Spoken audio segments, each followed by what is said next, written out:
E aí começa a história e daí olha a confusão que eu criei, Mari. 20 e poucos anos, eu não tinha nenhuma farmácia e o sonho era montar uma rede de farmácia. Se eu chegasse para sua farmácia e falasse que eu tenho um pacote, um hall de serviço aqui que vai te ajudar a vender mais, pouco provável que você confiaria naquele pacote. Várias vezes eu vendi o pacote da rede de graça. Trabalhava de graça 2, 3 meses para começar depois as pessoas acreditarem. E aí vem o primeiro problema de empreender. Quando eu estava nessa indústria, eu viajava, obviamente, tirando os pedidos e tal, mas eu viajava também com o recurso da indústria farmacêutica. E aí, no ano de 2012, o nosso primeiro ano na raiz, assim, empreendendo, o lucro da empresa inteira foi R$212. Cara, R$212. Exatamente. A gente tinha um sonho e um prejuízo gigante no final do ano, aonde o que a gente vai fazer agora? Mas quando você falar gente... Exatamente, contar essa história. Quantas pessoas estavam envolvidas? Tinha um sócio que eu convidei para esse negócio, o Leonel, ele já não está na sociedade mais, um cara incrível, mas é um cara assim que ajudou desde o começo, foi o coração da empresa, eu sempre muito acelerado, ele mais tranquilo. E no final de 2012 eu falei assim, Thiago, o que a gente faz agora? A gente, vamos voltar para o mercado, eu já sei para onde que eu vou, ele já estava até caçando emprego, eu também. Eu falei assim, cara, a gente precisa dar um jeito aqui de reverter essa história, vamos pensar o que a gente vai fazer e tal. Foi quando eu vendi 33% da nossa empresa por R$15.000 para Dani, que foi a primeira farmácia. Ela falou assim, para ajudar, a Dani já estava numa condição vendendo bem, as coisas já estavam indo bem, e eu queria dar mais uma arriscada, sabe, Mari? Queria tentar mais um pouco. Eu queria dar mais uma tentada, assim, eu estava um pouco preocupado, a gente nunca atrasou salário, a gente nunca teve um problema, assim, mas, 212, trabalhar um ano inteiro, R$212, eu não sei se é pior você ter prejuízo ou se fechar, trabalhar um ano inteiro, 212, né? E eu ficava com aquele número na cabeça e tal. Eu sou do dia 22/2. Então, eu sou do dia 22/1. Então, mais uma coincidência. Mais uma coincidência aqui. Depois eu vou te falar das nossas coincidências. Um dia eu vim fazer uma reunião aqui, eu entrei numa sala que tem um número, a data de aniversário do meu filho, assim, foi super legal. E aí, falei, cara, vou tentar. Voltei a alguns empresários falando, Thiago, essa é a fase mais difícil, tá na hora de você provar que o teu negócio funciona. E já existia há quanto tempo? Só pra gente localizar. Existia, a consultoria tinha começado há 2 anos, mas a vida real de empreendedor sem indústria tinha 1 ano, tá? Aí, daí, beleza, vendemos 33% da empresa por R$15.000 pra Dani. A Dani comprou e tal, tudo certo. E o Léo virou pra mim e falou assim, e aí, Thiago, o que a gente vai fazer agora? Falou assim, Léo, a gente tá incapaz de pensar nesse caos que a gente se encontra. Vamos pra praia? Pegamos os R$15.000 e a gente foi pra praia, Mariana. Pegamos R$15.000, a gente tava lá, naquela praia, lá em Ubatuba, né? Praia de Mineiro é Ubatuba. Agora migraram um pouco pra Guarapari e outras, mas praia de Mineiro mesmo, da região do sul de Minas, é Ubatuba. A gente sentado, tinha uma mesa de uma cervejaria muito importante do nosso país, uma mesinha de plástico. E a gente um pouco desesperado ali e tal, ele virou pra mim e falou assim, Thiago, e agora? O que a gente vai fazer? Num lapso de 1 segundo, eu virei pra ele e falei, Léo, calma, que vai chegar a hora que as pessoas vão, bater na porta pra entrar na nossa empresa. E eu tava assim, meio que tonto, assim, não sei se eu tava acreditando naquilo, se eu queria mais motivar ele acreditou muito. Eu falei assim, é isso aí, Thiago, vamos trabalhar pra fazer um ano diferente e tal. E onde eu vi também que eu falei, cara, se ele tá acreditando, vou acreditar. E 2013 a gente reverteu totalmente a empresa, a gente fechou 2013 com 60, 70 farmácias dentro do nosso ecossistema. 2013, 2014, 2015 a gente dobrou todos esses anos. A gente virou uma rede consolidada, já com 300, 400 farmácias, a gente já tinha um bom volume, a indústria farmacêutica já nos referenciava. A gente tinha um trabalho muito sério, sempre teve um trabalho muito sério de ajudar essas empresas a comprar melhor, a gerir bem o negócio. Porque no final do dia a gente trabalhava a gente trabalha, né, com 3 direções. Como que a gente ajuda essas farmácias a gerir melhor o negócio? Como que a gente ajuda elas a comprar em grupo, né? Isso é extremamente importante, a gente vê o poder do cooperativismo, o poder das redes conectadas, das empresas que funcionam como plataforma, e a nossa é uma dessas. é uma delas, né? E ajudar essas farmácias a vender mais. 2016 para 2017, Mari, tava tudo bem, tudo tranquilo de novo. Eu olhei para tudo aquilo, já parece que eu estava meio que desconectado, a rede já estava grande, tá? A gente já entregava um bom trabalho e as nossas farmácias já cresciam no mínimo o dobro do que as farmácias independentes cresciam no mercado, tá? Naquela época, crescer o dobro já era muita coisa, hoje o nosso volume de crescimento é muito maior. Hoje a farmácia independente evolui e a gente cresce em torno de 20% a 25% ao ano. Num grupo de mais de 1.000 lojas, é um número extremamente relevante para o mercado como um todo.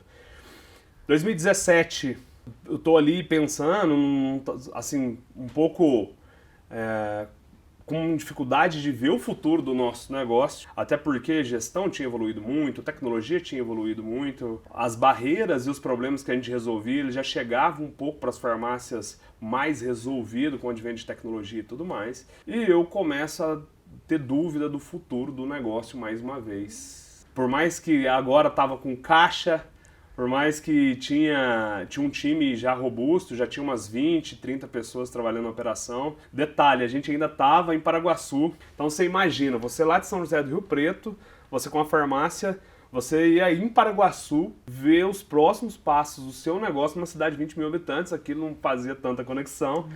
Foi quando a gente começou a pensar para mudar para Varginha, que é uma cidade um pouco maior, né? Que é uma cidade de 100 mil habitantes, onde já tem um polo de tecnologia e tudo mais. Em 2017, eu olho para tudo aquilo e começo a pensar que tudo que a gente fazia era legal, mas contribuía pouco para a sociedade, assim, sabe? É engraçado que na época também estava muito no mote de propósito, missão, e eu achava aquilo incrível, mas pouco palatável para mim, assim, sabe, Mari? Eu não me via aquilo, para mim era o meu negócio era mais capitalista, não olhava, tipo, cara, não sei se o tão quanto isso é importante. Para mim tinha uma troca bem estabelecida entre eu te oferecer um trabalho, um serviço e você rentabilizar, você me pagar por aquilo. Em 2017 eu fiz alguns cursos e tal, e eu falei assim, cara, eu não tô feliz de novo fazendo o que eu tô fazendo. Uma inquietação, Mariana. Tudo dando certo e eu inquieto. Eu participando de alguns cursos e tudo mais. A empresa já tinha quantos anos aí? A rede já tinha... 2010? Já tinha 7 anos. Já tinha 7 anos. Eu com uma confusão no escritório, tava tudo bem, tava tudo certo. Essa confusão era mais comigo mesmo, assim, sabe? Tentando adivinhar os próximos 10 anos da empresa. E aí, eu falei assim, cara, enquanto eu não acho aqui, né, qual que é o próximo motivo no qual vai fazer eu dedicar mais 10 anos com muita força. Todas as vezes eu entrava dentro da minha empresa, eu não fico olhando tanto essa questão de tático, estratégico, operacional, mas eu olhava sempre para dentro da minha empresa, tentando dar soluções que faziam de fato a diferença no dia a dia. E aí eu voltei para a rua na ideia de ressignificar um pouco do que eu estava vivendo e voltei para algo que eu amo, que é o balcão, e comecei a participar das inaugurações, comecei a participar de eventos, voltei com um pouco mais de frequência nesses eventos, inaugurações e tudo mais. E aí fui inaugurar uma loja emblemática pra gente lá, porque essa loja fazia parte de uma franquia, não tinha dado muito certo na época com essa franquia, que foi até uma das marcas que foi da BR Pharma, não sei se você lembra dessa história, sim. Enfim. E a gente inaugurou essa loja, a loja emblemática, a loja estava indo muito bem, eu fui pro balcão propriamente dito, aonde eu me deparo com uma senhora, e essa senhora, eu atendendo ela com empatia e tudo mais, gosto muito do balcão até hoje, e atendendo essa senhora, ela vira pra mim e fala assim, olha, eu tô muito feliz depois que essa farmácia veio pra cá. Aquilo me chamou muita atenção, me prendeu de uma forma, eu fiquei curioso com aquilo.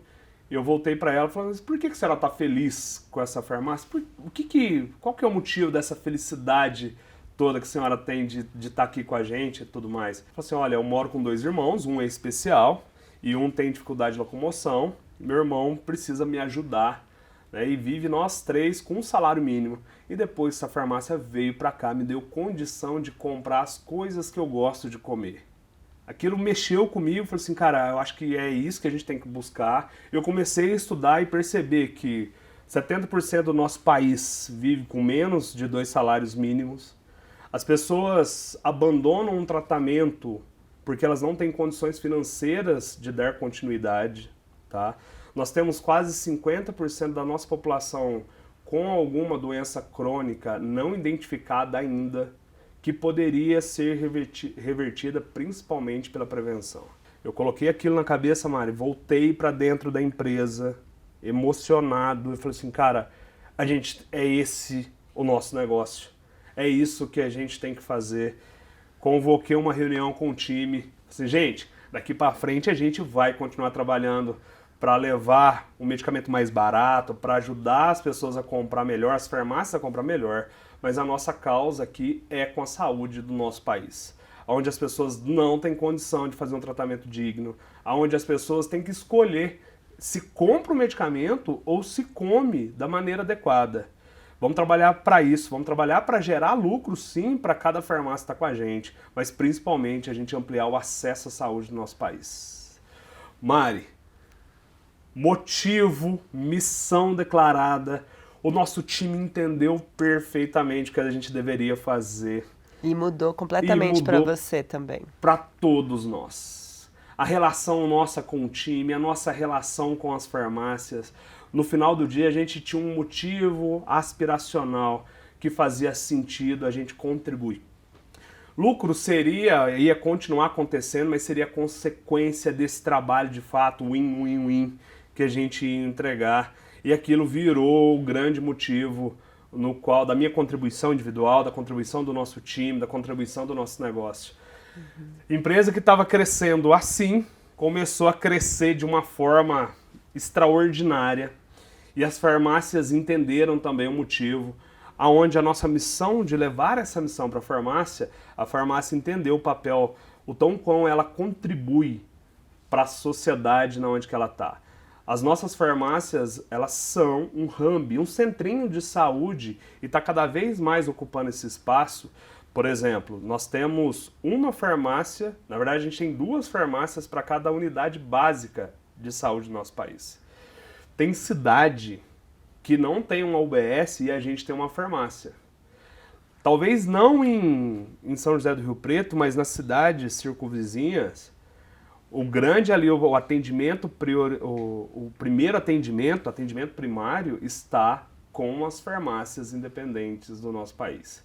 Que são muitas, né? Milhares. Exatamente. Entre 50 e 60 mil. A farmácia independente tem em torno de 60 mil farmácias. Tá? Todas as farmácias, como um todo, tem em torno de 92 mil farmácias, tá? Mas farmácias independentes são em torno de 60 mil. E hoje quantas farmácias fazem parte do grupo? Nós temos hoje em torno de 1.100 farmácias espalhadas, estamos em todos os estados, tá? Levando condição comercial, levando atendimento básico, essencial para cada região dessa, onde a nossa farmácia se preocupa em integrar o sistema de saúde da cidade.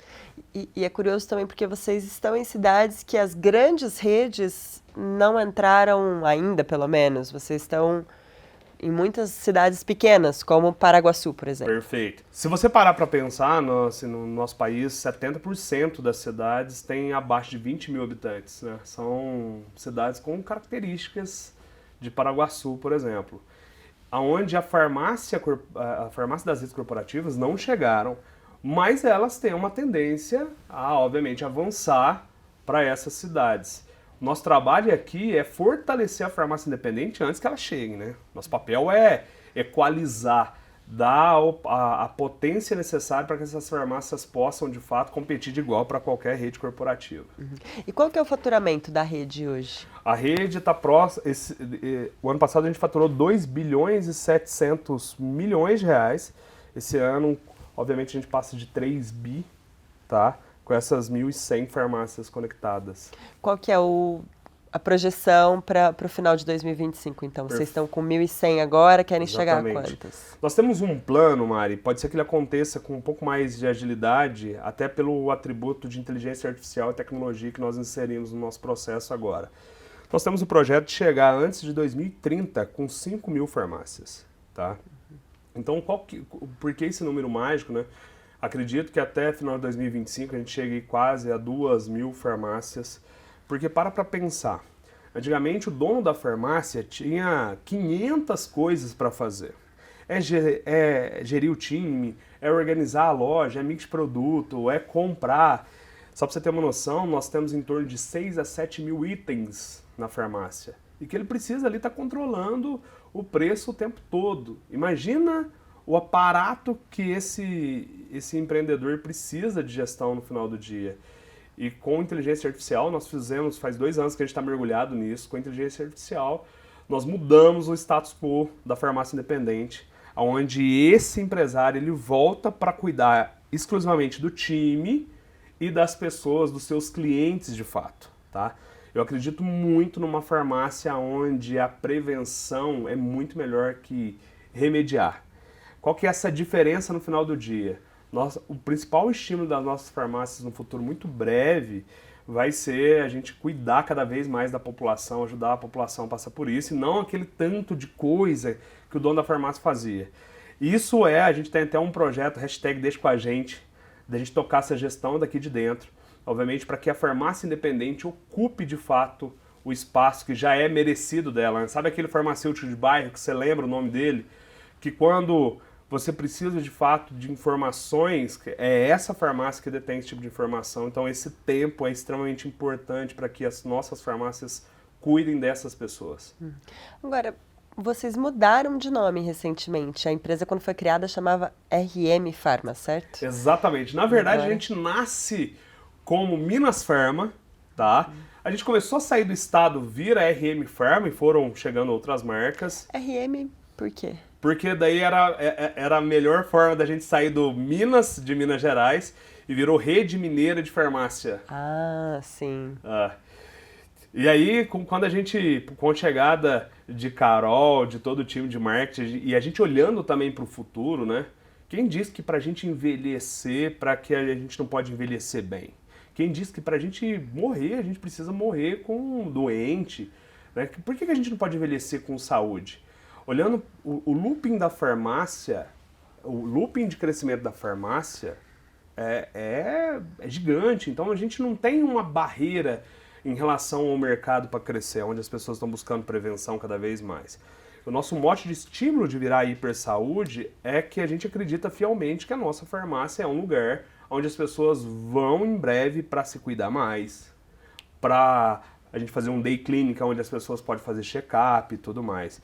E hipersaúde está conectado com a gente desde o princípio. Então a gente tinha uma marca que chamava Hiperpopular e aconteceu um negócio fantástico assim. A gente estava num projeto de rebrand, o Mari, e essa marca já estava com a gente. Na época a gente contratou uma empresa fantástica, já fez várias marcas gigantes no nosso país.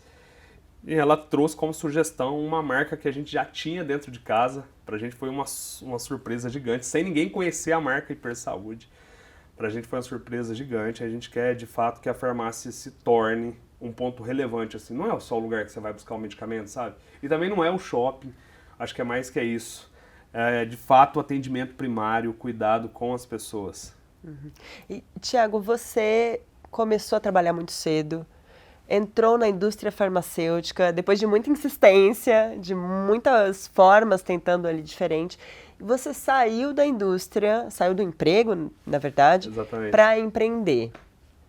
Muitos brasileiros tentam fazer isso também, existem muitos empreendedores no Brasil, mas é preciso ter algumas coisas, algumas características para conseguir fazer o negócio virar. E eu queria saber para você, o que você acha que você tem que te ajudou a construir o que você construiu?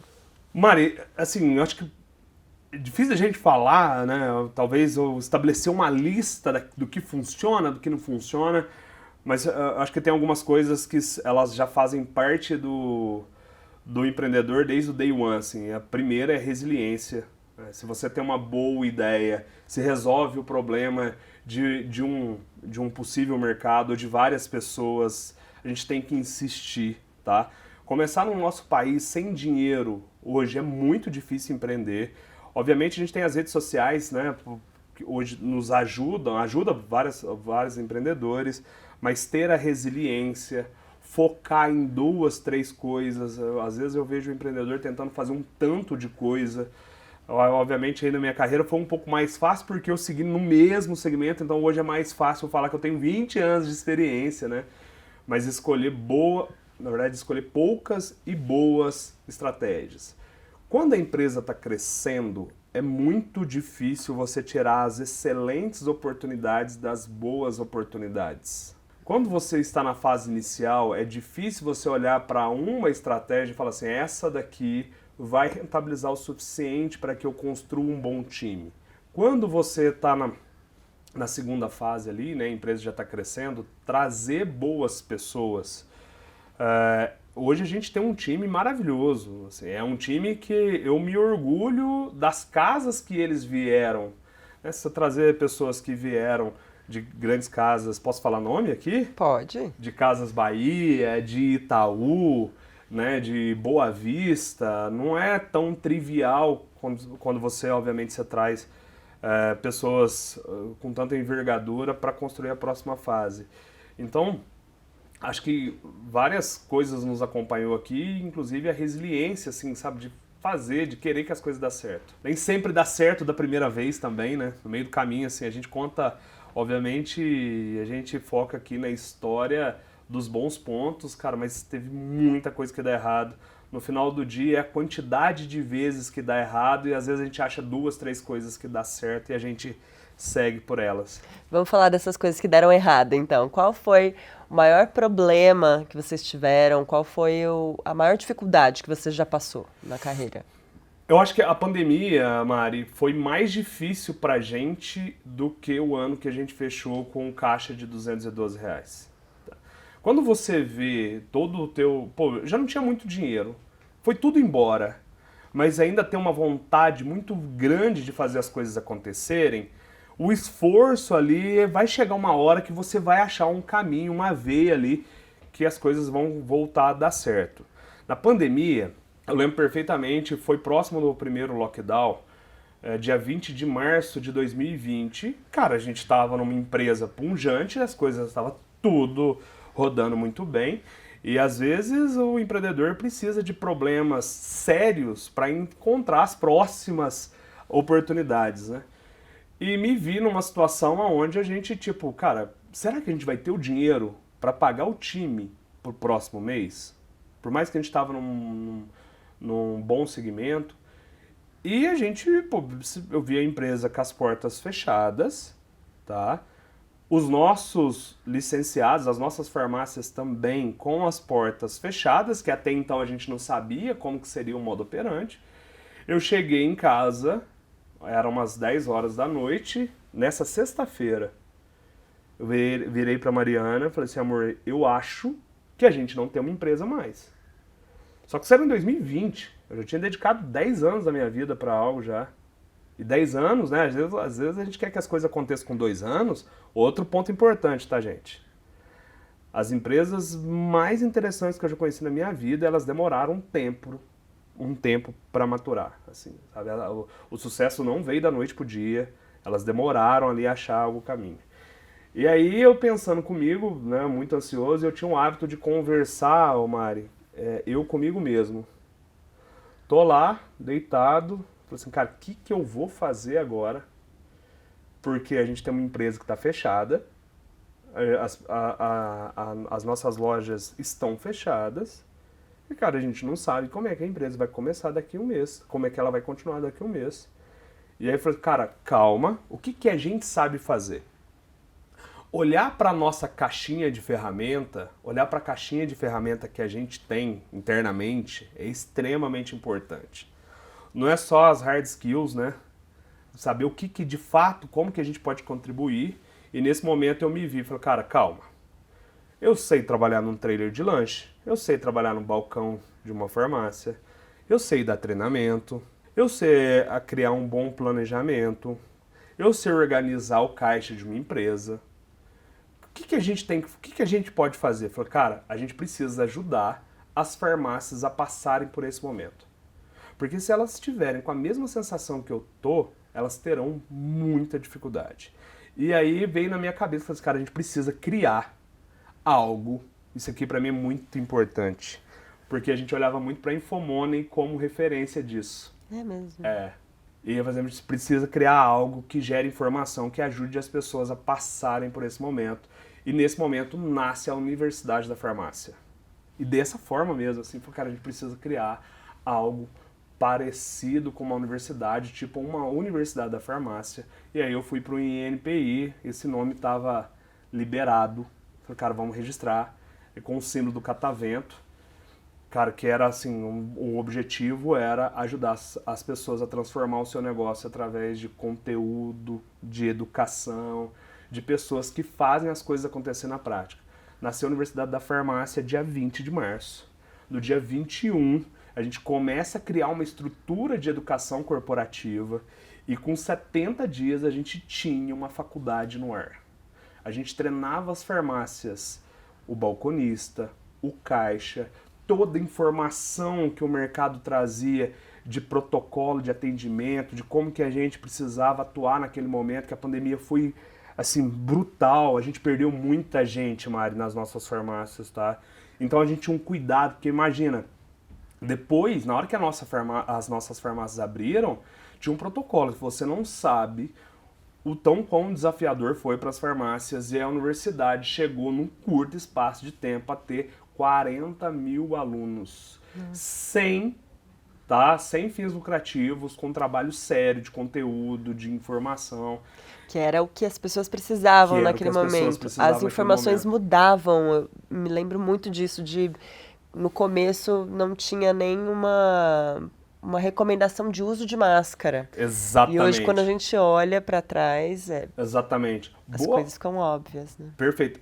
Boa parte das coisas que a gente comunicava, Mari, vinha de fora do nosso país. A notícia não era tão trivial. E no meio daquela desinformação também, porque tinha muita desinformação, o nosso trabalho era depurar ali o que funcionava. E a universidade fez com que o Grupo Hipersaúde, na época RM Pharma, mas o Grupo Hipersaúde, virasse, olha que legal, virasse de fato uma comunidade. Tá? A gente está aqui para fazer o negócio desenvolver, mas um grupo com união, sabe? Onde as farmácias começaram a falar assim, cara, eu tô seguro aqui. Eu sei que as pessoas que estão lá e fazendo por nós, elas estão buscando a fazer o melhor que elas podem nas condições que elas têm. E aí foi surreal, assim, tudo que a gente viveu. Durante esses praticamente 2, 3 anos, né, a Universidade da Farmácia é a caçulinha lá de casa, que a gente brinca. E pelo fato de ser algo sem fins lucrativos, na hora que a gente começou a ter aluno até da Angola usando a nossa plataforma, pra gente foi surreal, assim, sabe? Assim, tem que ter uma outra história, só para contar de tudo que eu vivi com a universidade, que eu descobri de fato que é ter uma missão, quando você entende que tem pessoas que você pode doar por elas, e o fato de não esperar nada em troca faz uma transformação gigante na nossa vida, assim, sabe? E qual que é a melhor parte de ser empreendedor para você? Não tem ninguém jogando a moedinha, por exemplo, para definir o seu futuro? Essa é assim. Eu nunca. Mari, eu acho que no final do dia, de uma forma geral, eu só não queria voltar para os lugares aonde eu passei, aonde eu dava o melhor de mim, e às vezes o retorno não via na mesma proporção que eu esperava, assim, sabe? A melhor parte de ser empreendedor, acho que é de fato você ter a liberdade sim, mas não espere que você vai trabalhar pouco, que vai dar tempo de ter uma jornada maravilhosa, extremamente equilibrada. Não é tão simples assim. Hoje eu consigo ter uma agenda um pouco mais equilibrada, mas assim, transformar a realidade das pessoas, que é o que a gente escolheu fazer no final do dia, é algo surreal, sabe? A gente pode escolher várias formas de ganhar dinheiro. Tem várias. Mas poder empreender e mudar a realidade, sabe? Nem que seja um pouquinho, que no nosso caso a gente está na área da saúde, né, gente? Saúde é a única coisa, Mari, que a gente não consegue colocar numa caixinha, que a gente não pode guardar, que a gente não consegue guardar num cofre. Você imagina o tão quão é transformador todas as vezes que a gente vê que o que a gente está fazendo aqui muda a realidade de pessoas que a gente nunca vai conhecer.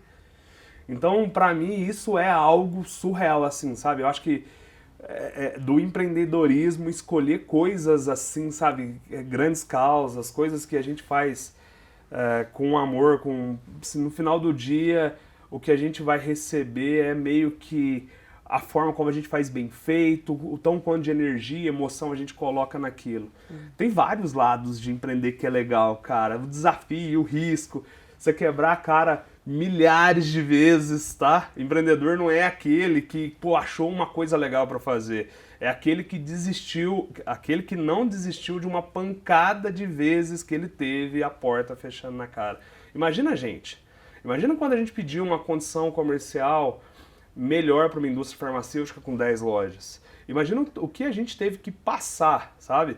Então o empreendedorismo, esse na raça, essa vontade o tempo todo de estar, sabe, buscando, acho que a resiliência ao longo do tempo vai tornando a casca um pouco mais grossa. E quando você começa a conquistar as coisas que você sonhou na vida, muda um pouco a realidade, assim, sabe? No final do dia não é já nem sobre mais a consequência do que você ganha, mas tipo o tanto de transformação que dá pra fazer, assim, sabe? Hoje, no final do dia, o que eu penso é isso, assim. Essa história fica por aqui. O Do Zero ao Topo é uma produção do InfoMoney e você pode participar enviando elogios, sugestões, críticas e outras histórias para zeroautopo@infomoney.com.br. A captação de áudio e vídeo desse episódio foram feitas por Fábio Teixeira, Renato Costa e Jéssica Caroline. A edição é do Thiago Marenhous. Até a próxima história.